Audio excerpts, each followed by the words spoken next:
Mari kita membaca Kisah Rasul pasal 1 ayat 12 mulai. Apa kerja murid-murid ini sebelum turunnya hari raya Pentakosta? Sama dengan kita, apa yang kita kerjakan sebelum Tuhan Yesus datang kedua kali. Ya, karena mereka ini setidaknya menunggunya turunnya Roh Kudus supaya mereka bisa bersaksi, dan kapan lagi Yesus datang sekali lagi.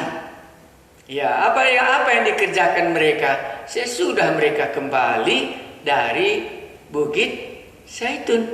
Mari kita lihat. Maka kembalilah rasul-rasul itu ke Yerusalem dari bukit yang disebut Bukit Zaitun, yang hanya seperjalanan Sabat jauhnya dari Yerusalem.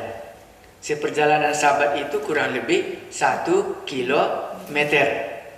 Iya, 13. Setelah mereka tiba di kota, bisa Anda apa bayangkannya?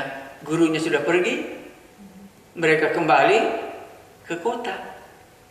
Tapi guru tidak ada lagi di situ karena dia sudah kembali ke surga. Itulah membuat mereka lama terpelongo melihat langit ke surga. Tiba-tiba datang awan menutupi. Datanglah orang mengatakan, "Hei orang Galilea, kenapa kamu menatapnya ke langit?" Oke, kalau begitu pulanglah kita ke kota, ke Yerusalem, tanpa guru menyertai kita lagi, karena dia sudah kembali kepada tempatnya dari mana dia datang. Ayat 13. Setelah mereka tiba di kota, naiklah mereka ke ruang atas, tempat mereka menumpang. Jadi Anda bisa bayangkan 3 tahun mereka bersama dengan gurunya. Orang Galilea datang ke Yerusalem, sampai di Yerusalem hanya menumpang. Apapun tidak dipersiapkan oleh gurunya. Kalau waktu Daud berhenti menjadi raja, dipersiapkannya untuk semua bahan untuk membuat bait Allah yang dilanjutkan oleh Salomo. Tetapi guru mereka ini yang mereka sudah lihat sangat berkuasa, pulang ke Yerusalem, naik ke ruang atas tempat mereka menumpang. Inilah konsep perjanjian baru. Kalau konsep perjanjian lama, tanah Kanaan menjadi tanah warisan untuk keturunan Abraham. Tetapi konsep perjanjian baru, mereka semua apa? Menumpang. Amin atau tidak? Ya, karena Yesus pun hanya menumpang, dan ditinggalkannya murid-muridnya juga masih menumpang. Ada kemungkinannya supaya rindu kita ke sana. Iya, tapi kalau kita bukan orang menumpang, maka berat bagi kita meninggalkan milik kepunyaan kita. Itulah cerita orang kaya. Banyak hartanya, makanya sedihlah hatinya. Waktu Yesus katakan, "Jual, mari ikutlah aku." Kalau murid-murid menumpang dia di ruang atas, katanya. Baru disambungkan. Siapakah, di manakah tempat itu? Jadi semua orang baik spekulasi, inilah kemungkinannya rumah Markus yang sudah kita baca. Iya, jadi mereka ini rumahnya Markus menumpang. Mereka itu ialah nama Petrus dan Yohanes, Yakobus dan Andreas, Filipus dan Thomas, Bartolomeus dan Matius, Yakobus bin Alpeus, dan Simon orang Zelot, dan Judas bin Yakobus. Ya, satu tidak di situ lagi, itulah Judas Iskariot. Ya, itulah dia, makanya diulangi nama di dalam Kisah Para Rasul ini. Ayat 14. Mereka semua bertekun dengan sehati dalam doa. Ya, bersama-sama dengan beberapa perempuan serta Maria ibu Yesus. Rupanya ibu Yesus ikut masuk golongan murid Yesus. Karena memang waktu Yesus disalibkan, diserahkannya Maria kepada Yohanes, dan mereka ikut ke sana. Baru disambung, dan dengan saudara-saudara Yesus. Ya. Jadi yang berkumpul di ruang atas itu selain ke-11 rasul, ditambahkan Maria ibu Yesus, dan dimasukkan juga beberapa perempuan, dan dengan saudara-saudara Yesus. Yang tadinya saudara-saudaranya ini bukan orang yang percaya. Iya, siapa saudara-saudaranya Yesus? Anda bisa tahu? Di dalam buku saya ini tertulis Markus pasal 6 ayat 3. Itulah saudara-saudara Yesus. Dan nanti kita bisa lihat kapan orang ini menjadi percaya. Kalau tadinya tidak percaya, kok sekarang sudah ikut Yesus sampai ke Yerusalem. Bukankah ia ini tukang kayu, anak Maria, saudaranya Yakobus, Yoses, Judas, dan Simon? Dan bukankah saudara-saudaranya yang perempuan ada bersama kita? Lalu mereka kecewa dan menolak dia.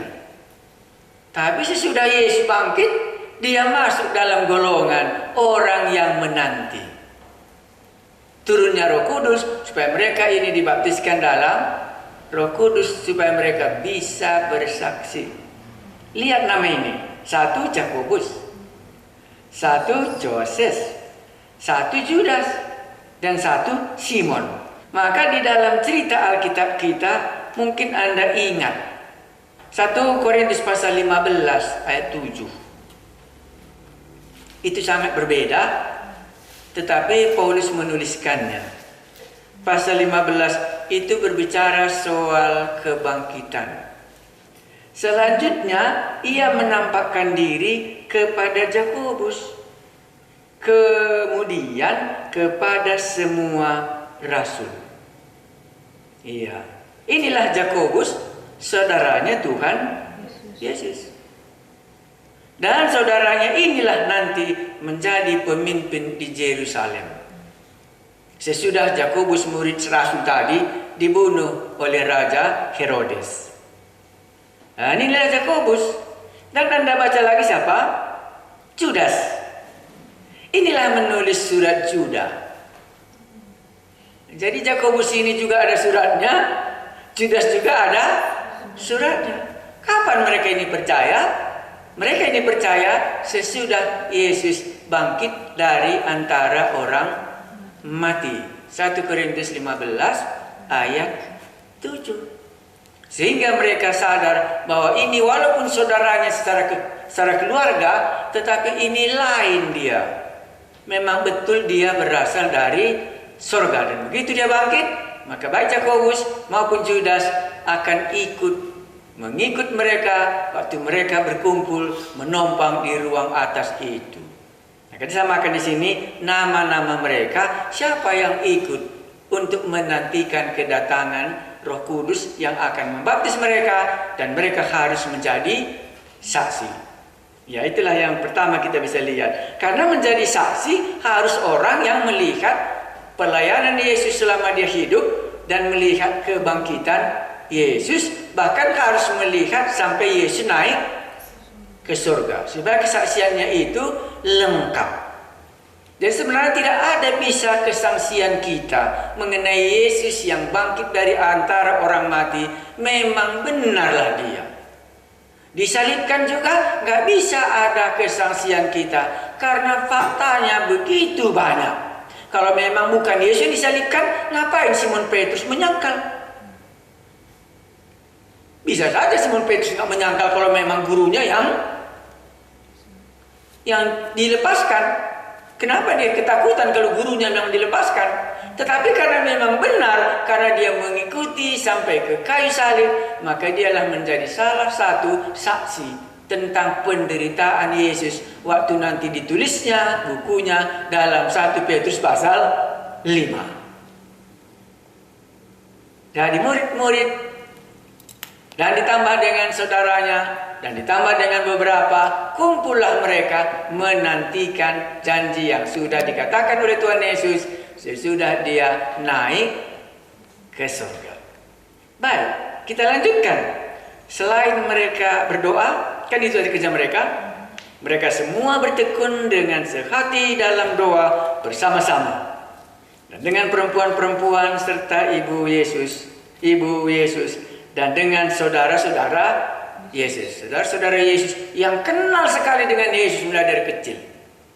Tetapi sekarang mereka menjadi orang yang percaya karena melihat kebangkitannya. Itulah yang bisa kita tangkap. Baik, ayat 15. Matias dipilih menggantikan Judas. Pada hari itu berdirilah Petrus di tengah-tengah saudara-saudara yang sedang berkumpul di situ, kira-kira 120 orang banyaknya, lalu berkata. Di sini jumlah mereka sudah lebih rasul-rasul tambah keluarga Yesus. Di sini tidak dikatakan siapa saja, hanya disinggung mengenai jumlah. Baru ayat 15 seringkali dikatakan muncullah kepemimpinan Simon Petrus di sini. Di dalam menanti pada hari itu berdirilah Petrus di tengah-tengah saudaranya yang 120 itu mengambil inisiatif. Untuk apa? Untuk kita baca. Hai saudara-saudara, katanya, haruslah genap nas kitab suci yang disampaikan Roh Kudus dengan perantaraan Daud tentang Judas, pemimpin orang-orang yang menangkap Yesus itu. Jadi Petrus menganggap Judas itu siapa? Iya, pemimpin. Iya, betul kali. Iya, dengan perantaraan Daud tentang Judas, pemimpin orang-orang yang menangkap Yesus itu. Ya. Dahulu ia termasuk bilangan kami dan mengambil bagian di dalam pelayanan ini. Judas ini telah membeli sebidang tanah dengan upah kejahatannya. Lalu ia jatuh tertelungkup dan perutnya terbelah sehingga semua isi perutnya tertumpah ke luar. Diceritakannya kali, celakalah. Kan itu kata Tuhan Yesus ya. Lebih baik dia tidak lahir, katanya ya. Dan sekarang memang diungkapkan oleh Petrus bagaimana nasibnya Judas, karena Yesus sudah mengatakan hal itu. Celakalah orang itu. Dan waktu di sini Petrus mengungkapkan apa yang sudah terjadi di dalam diri Judas, sebagaimana Tuhan Yesus katakan mengenai nasibnya Judas. Iya. Ayat 19. Hal itu diketahui oleh semua penduduk Yerusalem, sehingga tanah itu menjadi sebutan dalam bahasa mereka sendiri, itu Hakaldama, itu dalam bahasa Arab, artinya tanah darah. Kenapa dikatakan tanah darah? Karena kemungkinan tadi jatuh dia, lantas tertumpah darahnya, maka tanah itu disebut tanah darah. Ya, itulah celakalah orang yang menyerahkan anak manusia. Kan itu kata Tuhan Yesus pada waktu itu. Dan sekarang memang sudah terjadi celaka bagi Judas Iskariot, maka tertumpahlah darahnya dan rupanya itu dibeli. Dan itulah hasil kejahatannya Judas Iskariot. Makanya ayat 20, sebab ada tertulis dalam kitab Mazmur, biarlah perkemahannya menjadi sunyi, dan biarlah tidak ada penghuni di dalamnya, dan biarlah jabatannya diambil orang lain. Dengan ayat inilah Petrus berdiri supaya jabatan Judas sebagai rasul yang ke-12 tadi diambil orang lain. Inilah buah pikirannya, karena ini sudah disampaikan oleh Daud oleh kuasa Roh Kudus yang berbicara tentang dia dari kitab Mazmur 109 ayat 8. Genap bahwa jabatannya diambil oleh orang lain. Jadi Petrus mengertikan bahwa harus digantikan. Siapa yang menggantikan Judas Iskariot supaya genap apa yang dikatakan oleh Roh Kudus lewat Raja Daud. Hebat, Petrus langsung bisa dia menangkap kitab Mazmur ya, mengingatnya, oh genap terjadi sama dia. Kalau begitu apa yang kita buat? Katanya ya, ayat 21. Jadi harus ditambahkan kepada kami seorang dari mereka yang senantiasa datang berkumpul dengan kami selama Tuhan Yesus bersama-sama dengan kami, yaitu mulai dari baptisan Yohanes sampai hari Yesus terangkat ke surga meninggalkan kami untuk menjadi saksi dengan kami tentang kebangkitannya. Jadi Petrus berpikir harus ada ditambahkan satu lagi rasul. Tapi syaratnya qualification namanya ya. Qualification dari antara mereka yang bisa dipilih. Itu satu. Apa katanya? Selama Tuhan Yesus bersama-sama dengan kami. Itu syarat pertama. Lamanya dia mengikut Yesus. Itu syarat pertama yang mereka pilih. Baru yang kedua apa? Ya, sampai hari Yesus terangkat, dia bisa menjadi saksi. Jadi lamanya bersama dengan Tuhan Yesus 3 tahun, barulah waktu Yesus naik ke surga, dia juga ada di sana. Inilah kategori yang bisa dipilih, yang menggantikan jabatan Judas Iskariot. Iya, jangan ditanya dari segi teologianya. Kenapa Bapak singgung teologianya? Karena yang disuruh Tuhan mereka di sana ngapain? Memang orang yang menunggu ini bisa banyak yang dikerjakannya, makanya menunggu itulah yang sangat berbahaya bagi semua manusia. Iya, itu makanya saya tanya secara teologi. Teologi aplikasinya di sini berbahaya kali bagi orang yang menunggu. Bisa banyak dikerjakannya karena semua keluar dari dalam pikirannya, apalagi hubungannya dengan firman Tuhan. Ya, bisa dicocok-cocokkannya. Ya, makanya diambillah kesimpulan mereka.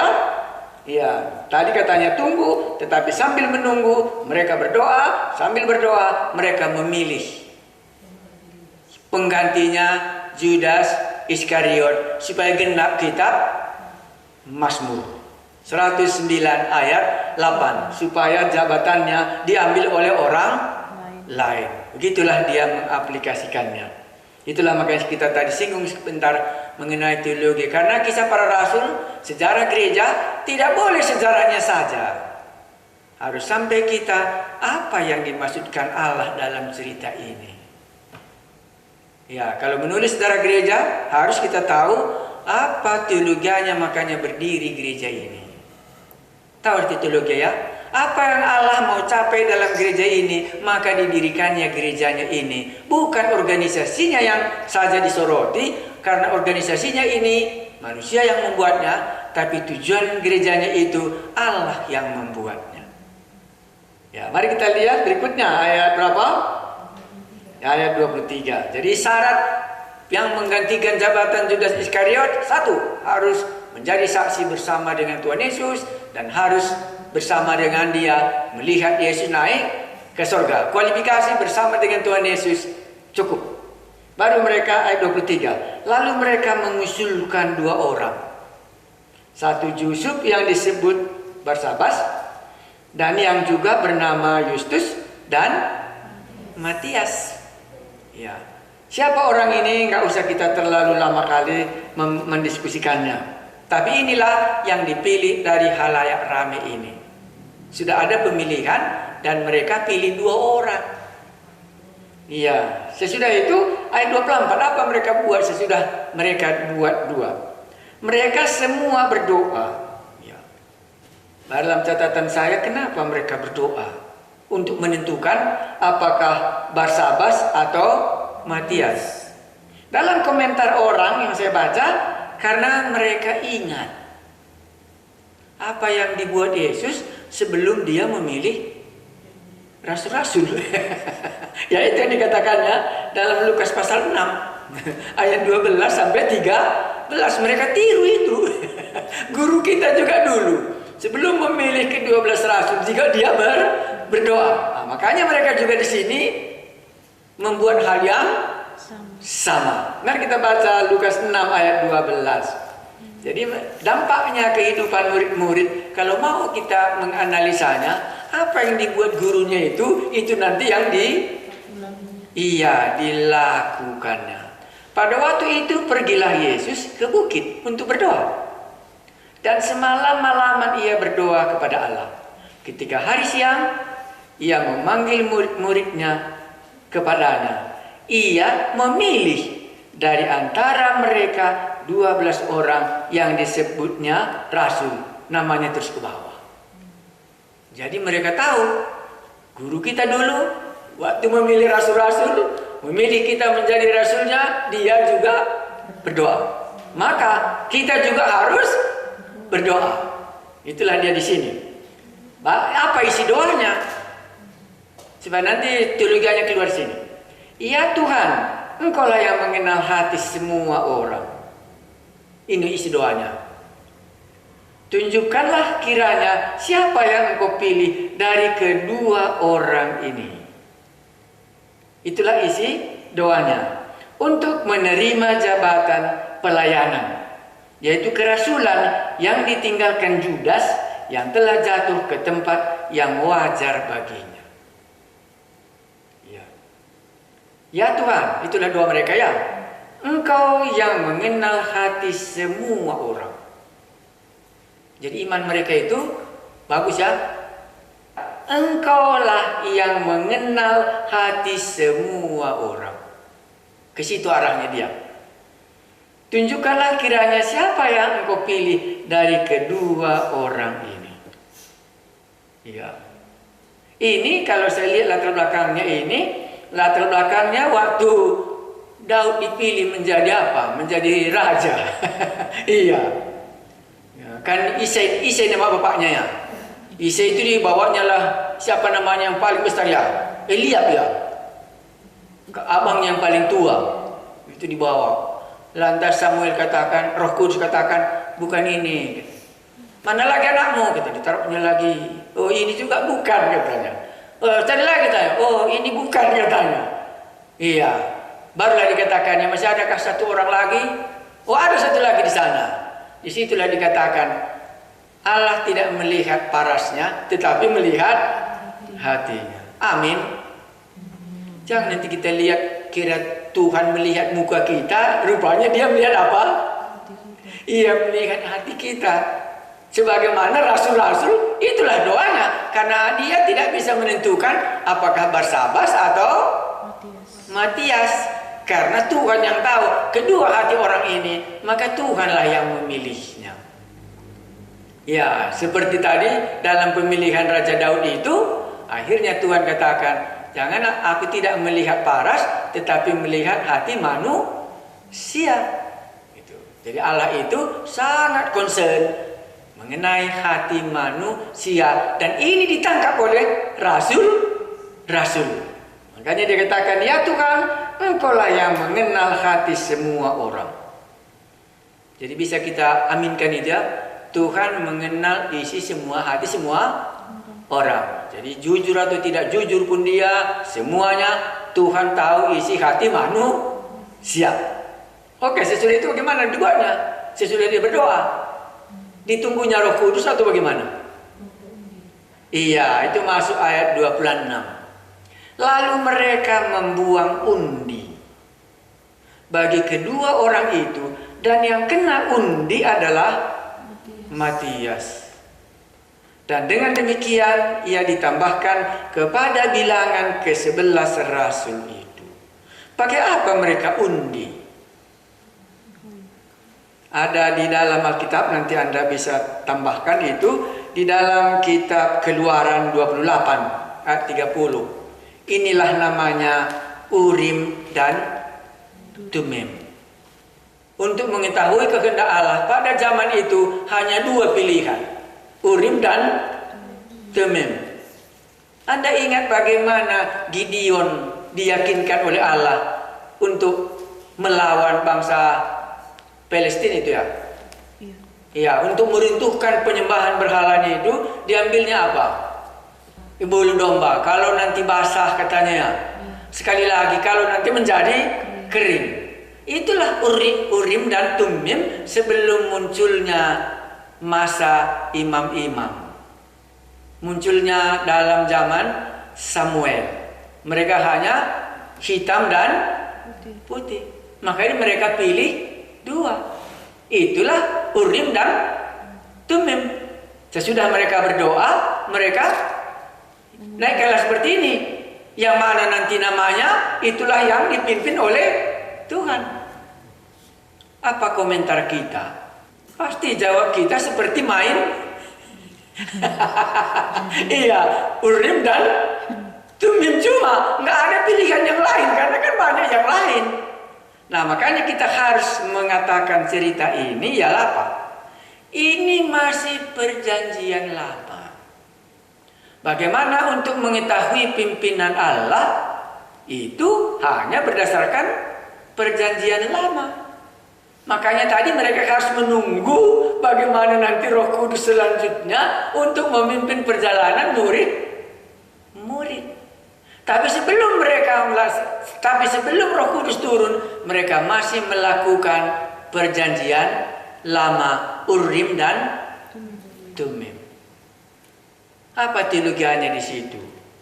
Bolehkah kita ikut metode rasul-rasul ini di sini? Baru kita katakan tadi apa? Dikatakan tadi di sini kan mantap sekali. Ya Tuhan, Engkaulah yang mengenal hati semua orang. Tunjukkanlah kiranya siapa yang Engkau pilih dari kedua orang ini. Tuhan tidak memilih yang dua orang ini. Seperti anaknya si Isai. Tetapi dipilihnya di mana? Yang tidak ada di situ dipilihnya. Yaitu Daud yang sedang, anak yang paling bungsu, yang sedang mengembalakan kambing domba. Nah, disinilah akan menjadi pertanyaan kita kalau kita membaca buku Kisah Para Rasul. Karena buku Kisah Para Rasul bukan buku teologi, tetapi buku yang mengungkapkan cerita ini betul terjadi. Inilah yang dilakukan oleh rasul-rasul sambil menanti-nanti kedatangan Roh Kudus. Mereka ambil inisiatif untuk menggantikan Matias. Jadi kalau begitu siapakah yang menggenapkan Mazmur 109 tadi ayat 8? Bahwa jabatannya akan digantikan oleh orang lain. Tidak bisa tidak kita harus mengatakannya. Karena kalau kita membaca Kisah Para Rasul, maka dua tokohlah yang terbesar di dalamnya. 1 Petrus, 1 Paulus.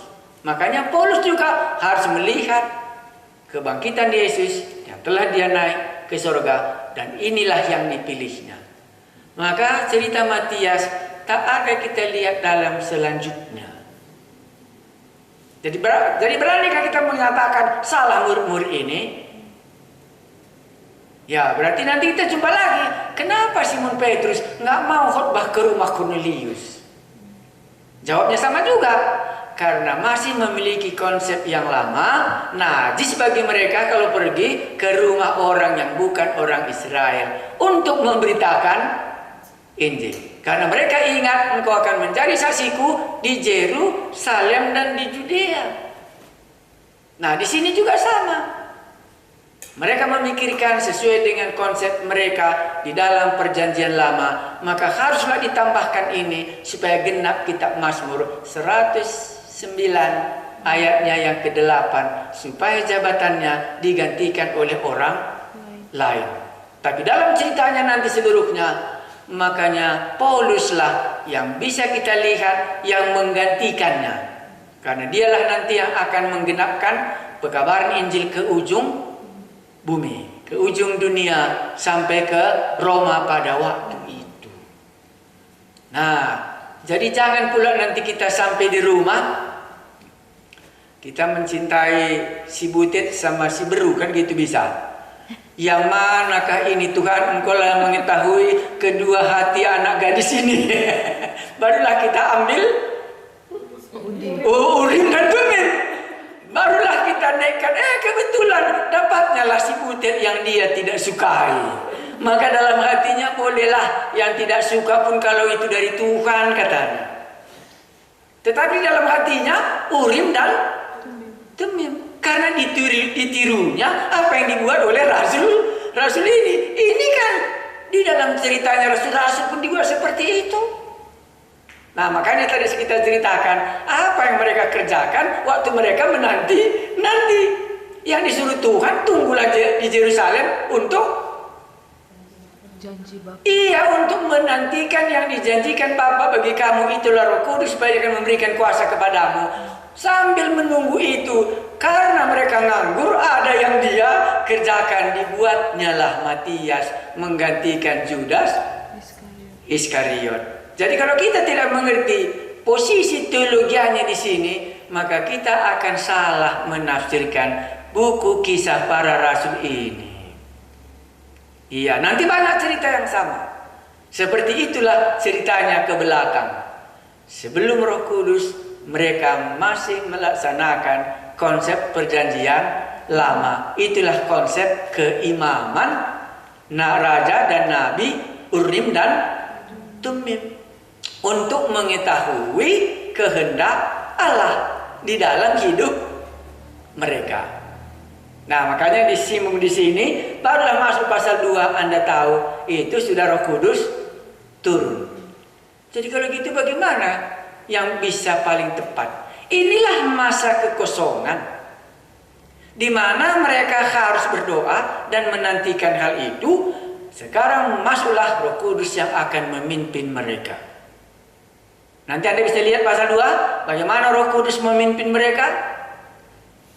Apalagi nanti Petrus bisa di sini waktu mereka katakan, oh ini mabuk anggur, langsung ditekelnya persoalan itu, tidak Urim dan Tumim, karena dia sudah menerima janji Allah yang tadi. Karena pada masa ini Roh Kudus belum turun kepada murid-murid, karena itu ada 10 hari harus mereka tunggu. Iya. Tapi bagaimanakah? Berhasilkah mereka menunggu? Bisa kita katakan berhasil. Mereka tidak pergi ke Galilea menangkap ikan, walaupun Roh Kudus belum turun. Berbeda dengan waktu Yesus disalibkan. Waktu mereka disalibkan dalam 3 hari sudah sampai di Galilea. Karena di sana ini. Tetapi sekali ini sesudah mereka melihat kebangkitan Yesus, dan sudah mereka tinggal di Yerusalem to say goodbye, itu mereka mengingat janji itu. Bahwa dulu pun banyak kali janji Allah, janji tentang Tuhan Yesus sudah dia genapi. Maka sekali ini pun akan digenapi. Karena itu mereka melangkah lebih dalam untuk menggantikan Judas Iskariot. Dan Simon Petrus menjadi nomor 1 tetap sebagai pemimpin. Ya, ini mungkin Anda akan dapat lihat. Kalau begitu Pak, bagaimana kita tahu mengerti kehendak Allah? Bagaimana kita tahu pimpinan Roh Kudus dalam hidup kita ini? Nah, saya kira itu akan dijawab dalam Kisah Rasul pasal 2 sampai akhirnya. Masih Bapak bagaimana? Sampai Paulus katakan sebagai tawanan roh. Jadi Paulus berkata dalam pimpinan Roh Kudus, kehendak Allah itu ditawan oleh roh. Roh itulah mengikat dia. Sampai dia mengetahui yang dilakukannya ini semua atas kehendak Allah sendiri. Nanti bisa kita lihat dalam mulai pasal 2, karena Roh Kudus sudah dicurahkan, memberikan kuasa kepada mereka untuk mengerti kehendak Allah di dalam diri mereka sendiri, dan dalam menafsirkan kitab suci, dan di dalam bersaksi, dan di dalam menjadi saksi tentang Kristus. Mereka sudah memiliki kuasa itu. Jadi jangan tiru masa transisi yang belum jelas. Kan ini tadi masa transisi yang belum jelas pakai Urim dan Tumim. Nanti masih banyak seperti itu di dalam Kisah Rasul ini, terutama nanti jumpa lagi kita pasal 15. Kalau kamu tidak disunat, kamu tidak diselamatkan. Itu juga masih mereka terikat di dalam konsep yang lama. Harus disunat, kalau tidak, walaupun dia sudah menerima Tuhan Yesus, dia belum bisa diselamatkan.